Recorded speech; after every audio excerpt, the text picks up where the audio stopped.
السلام علیکم ویورس، کیسے ہیں آپ؟ امید کرتا ہوں آپ سب خیریت سے ہوں گے۔ آج کی اسٹوری ہے حسن کی، جو کراچی سے لاہور جا رہا تھا اور اس کے ساتھ ٹرین میں کچھ حادثہ پیش آیا۔ تو اس اسٹوری کو سننے سے پہلے آپ آیت الکرسی کا ویٹ کر لیں، کیونکہ کہا جاتا ہے کہ جب ان چیزوں کی مخلوقات کا جب ذکر کیا جائے تو یہ کافی دلچسپی سے ہمارے قریب آ کر ان باتوں کو سنتی ہیں۔ تو آپ آیت الکرسی ضرور پڑھیں۔ اور اس اسٹوری کو سننے سے پہلے آپ کے دو کام رہتے ہیں، اگر آپ نے باہر جانا ہے یا کوئی چیز لانی ہے یا کہیں آپ ایسی جگہ پر ہیں جہاں پر بالکل سناٹا ہے، اندھیرا ہے، تو آپ اس اسٹوری کو سننے سے پہلے اپنے وہ کام مکمل کر لیں، کیونکہ جب آپ اس اسٹوری کو سنیں گے تو اس کے بعد آپ دروازے سے بھی باہر نہیں نکلیں گے۔ یہ اتنی خوفناک اور ڈراؤنی کہانی ہے۔ تو یہ کہانی ان لوگوں کے لیے ضروری ہے جو لوگ رات کو سفر کرنا پسند کرتے ہیں۔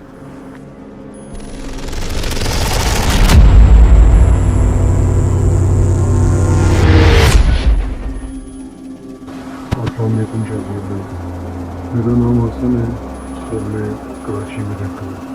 تو وہ واقعہ شیئر کرنے لگا ہوں جس کو میں سوچتا بھی ہوں تو میری روح کانپ جاتی ہے۔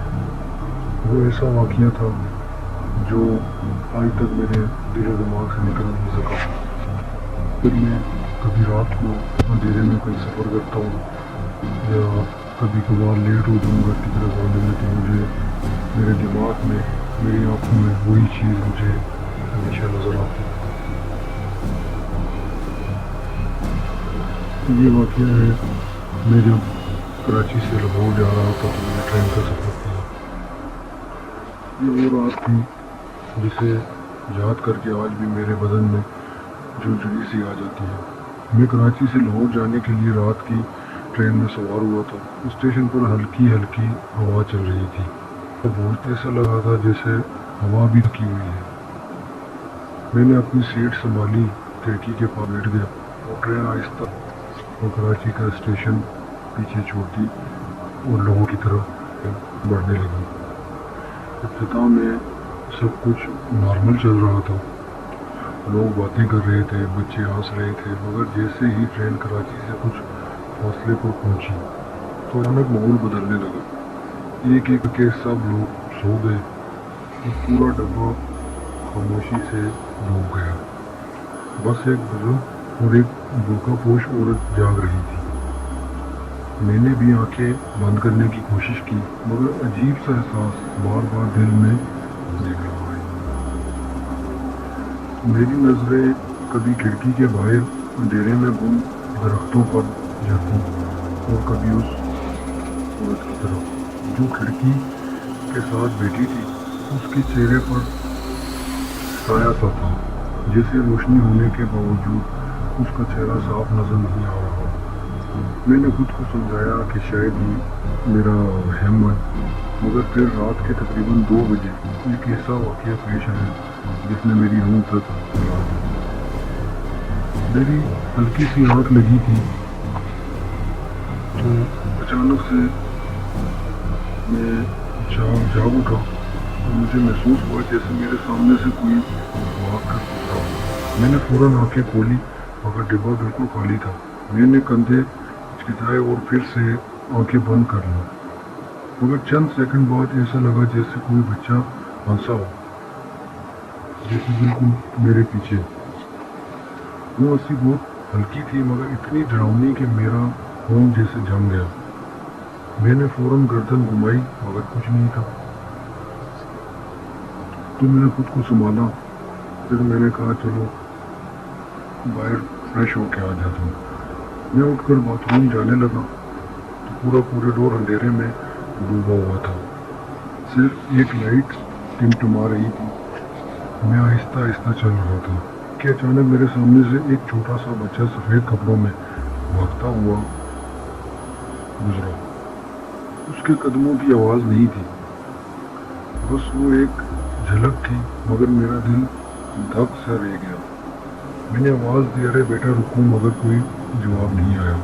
وہ بچہ میری نظروں کے سامنے سے غائب ہو گیا۔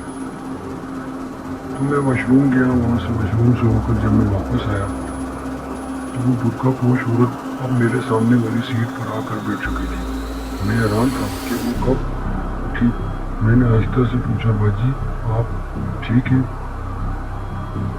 تو اس نے کوئی جواب نہیں دیا۔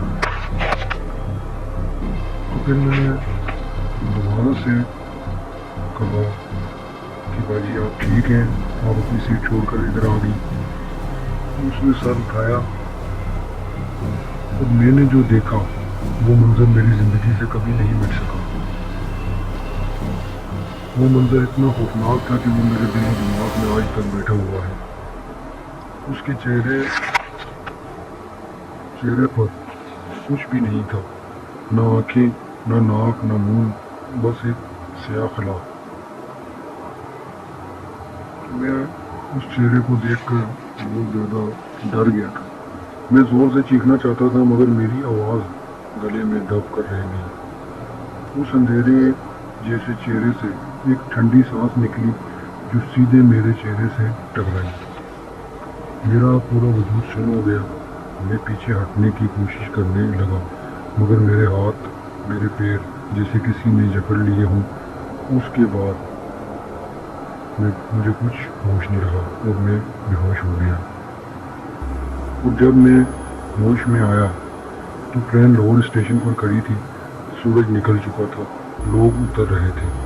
ایک کنڈکٹر میرے پاس آیا اور بولا, بھائی صاحب آپ ٹھیک ہیں؟